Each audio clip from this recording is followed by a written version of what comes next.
ছোট চিংড়ির স্বাদ যদি আপনারও পছন্দ হয় তাহলে আজকের রেসিপিটা কিছুতেই মিস করবেন না। অল্প কিছু মশলা দিয়ে তৈরি করব একদম ঘরোয়া স্বাদের চিংড়ি বোনা। আসসালামু আলাইকুম everyone, welcome to Mehnu's mom's kitchen. অল্প কিছু উপকরণ দিয়ে এই ছোট চিংড়ি বোনা আপনাদেরকে তৈরি করে দেখিয়ে দিব। চুলায় একটি পাতিল বসিয়ে দিলাম, হাফ কাপ দিয়ে দিয়েছি আমি সয়াবিন তেল। এরই মধ্যে প্রথমে আমি চিংড়িগুলোকে ভালো করে পরিষ্কার করে লবণ এবং হলুদ দিয়ে ভালো করে ধুয়ে নিয়েছি। ধুয়ে নেওয়ার পর এবার তেলের মধ্যে দিয়ে দিলাম। এখানে পরিমাণে 500 গ্রামের মতো ছোট চিংড়ি হয়েছে।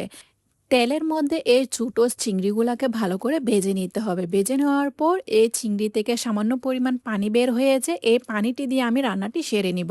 হাফ টি স্পুন হলুদ গুঁড়া, 1 টি স্পুন দিয়ে দিলাম মরিচ গুঁড়া, হাফ টি স্পুন জিরা গুঁড়া, হাফ টি স্পুন আমি ধনিয়া গুঁড়া দিয়ে দিলাম। তারপর এখানে হাফ টি স্পুনের মতো লবণ দিয়ে দিয়েছি। লবণটা আপনারা বুঝে শুনে ইউজ করবেন, কম বা বেশি। এরপর কি করতে হবে, সবগুলো মশলা দিয়ে দেওয়ার পর ভালো করে নেড়ে চেড়ে পানিটাকে সম্পূর্ণভাবে শুকিয়ে নিতে হবে।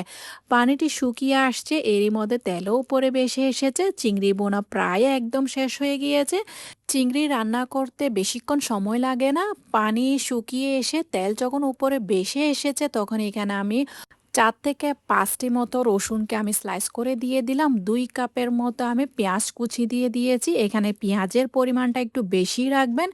জালের জন্য 2 থেকে 3টি মতো কাঁচামরিচকে ফালি করে দিয়ে দিলাম। 2টো তেজপাতা দিয়ে দিয়েছি। এরপর পেঁয়াজের সাথে চিংড়ি বোনাটা ভালো করে মিশিয়ে নিয়েছি।